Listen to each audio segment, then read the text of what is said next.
என் அன்பு குழந்தையே, உனக்கான நல்ல விஷயங்களை செய்து கொடுப்பதற்காகவே உன் தாயானவள் இன்று உன்னை தேடி வந்திருக்கின்றேன். என் தங்கமே, இன்று உன் அம்மா உனக்கு கொண்டு வந்திருக்கின்ற செய்தி மிக முக்கியமான செய்தி. இந்த செய்தியை நீ கேட்டாய் என்றால் நிச்சயமாக நீயே ஆச்சரியம் அடைந்து விடுவாய். என் பிள்ளையே,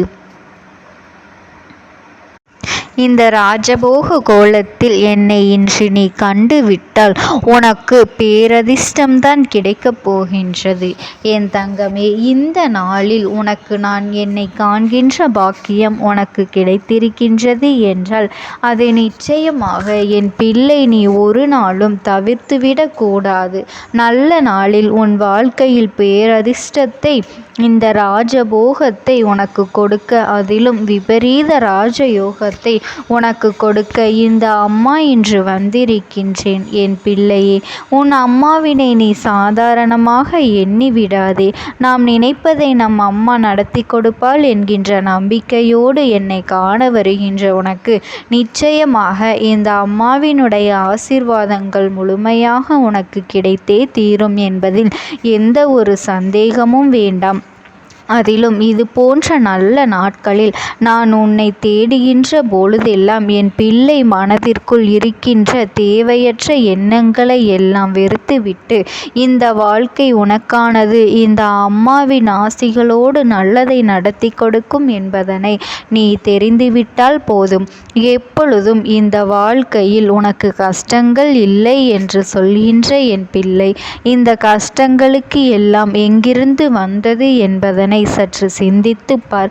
எல்லா விதமான சூழ்நிலைகளையும் எதிர்கொண்டு நீ இப்பொழுது எதையுமே எதிர்கொள்ள முடியாத மனப்பக்குவத்தில் நின்று கொண்டிருக்கின்றாய். என் பிள்ளையே, அனுபவத்தை சரியாக நீ பெற்றுக்கொள்ளவில்லை என்பதுதான் உண்மையாகும். எல்லா அனுபவங்களையும் நீ சரியாக பெற்றுக்கொண்டால் இந்த வாழ்க்கை உனக்கு தருகின்ற அத்தனை சூழ்நிலைகளையும் உன்னால் நிச்சயமாக புரிந்து கொள்ள முடியும். எத்தனை விஷயங்கள், எத்தனை மாற்றங்கள் இந்த வாழ்க்கையில் வந்தாலும் வந்த பொழுதெல்லாம் நீ தெய்வத்தின் மீது நம்பிக்கை கொண்டு தேடி வருகின்ற நேரம் உனக்கு தானாகவே வந்தது. நீ தெய்வத்தை தேட துணியாவிட்டாலும் அப்பேற்பட்ட ஒரு சூழ்நிலையை உனக்கு நானாகவே உருவாக்கி கொடுத்து விட்டேன். இந்த தெய்வம், என் பிள்ளையே, தெய்வம் உன்னை தேடி வந்திருக்கின்ற இந்த நேரம் முதலில் ஒரு விஷயத்தை நினைவில் கொள். அதனை நீ புரிந்தும் கொள். இந்த அம்மாவினை வணங்க வேண்டும் என்று நீ நினைத்ததனால் நடக்கவில்லை. இந்த அம்மா உன்னை என்னுடைய பிள்ளையாக, குழந்தையாக தேர்ந்தெடுத்ததனால்தான் நீ என் அருகில் வந்திருக்கின்றாய் என்பதனை முதலில் புரிந்து கொள். இந்த அம்மா உன் வாழ்க்கையில் நிற்கின்றேன், உனக்காக இருக்கின்றேன் என்பதனை நீ நிச்சயமாக புரிந்து கொள்ள வேண்டிய காலகட்டம் வந்துவிட்டது. எந்த நேரத்திலும், எந்த இடத்திலும், எந்த சூழ்நிலையிலும் நான் உன்னை கைவிட மாட்டேன். நீயாக என்னை தேடி வந்திருந்தாலும் கூட நான் உன்னை விட்டு செல்ல வாய்ப்புகள் இருக்கின்றது. ஆனால் நான் நானாகவே உன்னை தேடி வந்துவிட்ட பிறகு இதை ஒரு நாளும் நான் தவிர்க்க மாட்டேன் என்பதனை நீ புரிந்து கொள். என் பிள்ளைக்கு நல்ல நாளில் நல்ல நேரமும் ஆரம்பித்து விட்டதா இல்லையா என்கின்ற சந்தேகம் வேண்டாம். என் பிள்ளையே, உன்னுடைய அன்பிற்கு தெய்வங்கள் எப்பொழுதுமே அடிபணிந்து நிற்பார்கள். உன்னுடைய என்பதுதான் உண்மை. ஏன் தெரியுமா? சிலரது அன்பு தெய்வத்தை அவர்கள் வசமிழுத்து கொண்டிருப்பார்கள். அவர் வசமிழுத்து வந்துவிடும் என்றால் அந்த பிள்ளைகள் அத்தனை நல்ல குழந்தைகளாக இருப்பார்கள். தங்களினுடைய வாழ்க்கையில் யாருக்கும் எந்த ஒரு கெடுதலையும் நினைக்காமல், யாரையும் எந்த சூழ்நிலையிலும் காயப்படுத்தாமல் எப்பொழுதுமே நல்லதை மட்டுமே செய்து கோடான கோடி புண்ணியங்களை தேடி வைத்திருப்பார்கள். அவர்களை எல்லாம் தெய்வம் தேடி தேடி செல்வார்கள். அதுபோல உன் வாழ்க்கையிலும் செய்திருக்கின்ற சில விஷயங்களினால் உனக்கான நன்மையை செய்து கொடுக்க, தெய்வம் ராஜயோகத்தை அள்ளி கொடுக்க இந்த தாயானவள் நான் உன்னை தேடி வந்திருக்கின்றேன் என்பதுதான் உண்மை. என் தங்க பிள்ளையே, உனக்கு சில விஷயங்கள் எப்பொழுது நடக்க வேண்டும் என்பது விதி.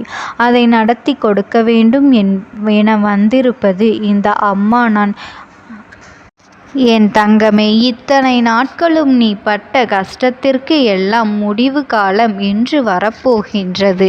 நீ எதை நினைத்தும் நீ கவலைப்பட்டு கொண்டிருக்காதே. உன் தாயானவள் நான் உன்னோடு இருக்கின்றேன் என்பதை மட்டும் நீ மனதில் வைத்துக்கொள். என் தங்கமே, உன்னுடைய மனதினை மட்டும் நீ எப்பொழுதுமே தளரவிட்டு விடாதே. எதற்காகவும் நீ நிதானத்தை மட்டும் கைவிட்டு விடாதே.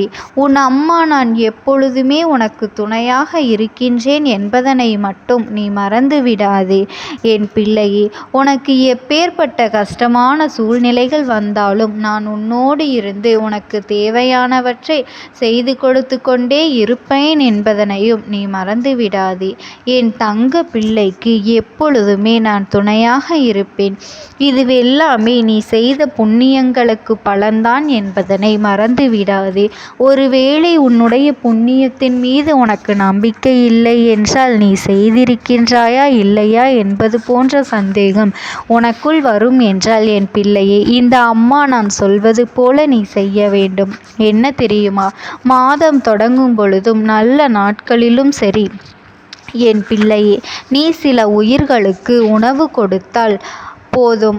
அப்படி சில பருப்பு வகைகள், பயிறு வகைகள், தானியங்களை கொண்டு பறவைகளுக்கு உணவாக நீ கொடுத்தாயானால் சிறு சிறு எறும்புகளுக்கும் பூச்சி, சர்க்கரை, பச்சரிசி, மாவினை கலந்து உணவாக நீ கொடுத்து இது போன்றெல்லாம் சிறு சிறு விஷயங்களை நீ செய்யும் பொழுது உன் வாழ்க்கையில் பல நல்ல மாற்றங்கள் நடந்தே தீரும் என்பதனை நீ மறந்து விடாதே.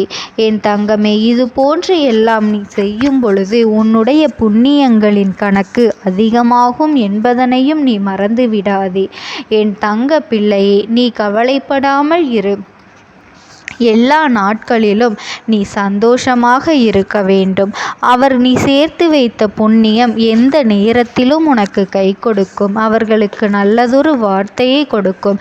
பணம் இன்று வரும் நாளை போகும். அது நிரந்தரமற்ற ஒரு விஷயம். அதனால் நிரந்தரமற்ற ஒரு விஷயத்திற்காக என் பிள்ளை நிரந்தரமான சில விஷயங்களை எப்பொழுதுமே தொலைத்துவிடக் கூடாது.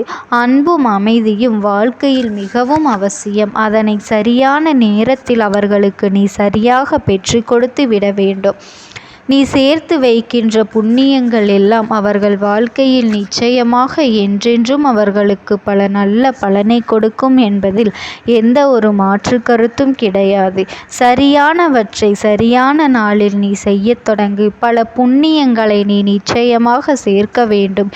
யார் உன்னை வாழ்க்கையில் உன்னை கஷ்டங்களை கொடுத்தாலும், யார் உனக்கு என்ன கெடுதல் நினைத்தாலும் அவர்களுக்கு கெடுதல் நினைக்காமல், அவர்களுக்கு சாபமிடாமல், அவர்களுக்கு நல்லதை கூட நீ நினைக்கவும் வேண்டாம். அவர்களை பற்றி நீ சிந்திக்காமல் இருந்தாலே போதும். இப்படி இருந்தால் உனக்கு எந்த ஒரு கஷ்டங்களும் உன்னை நெருங்காது. இந்த தாயானவளினுடைய அன்பும் ஆசீர்வாதங்களும் என் அன்பு குழந்தைக்கு என்றென்றைக்குமே முழுமையாக கிடைத்து கொண்டே இருக்கும்.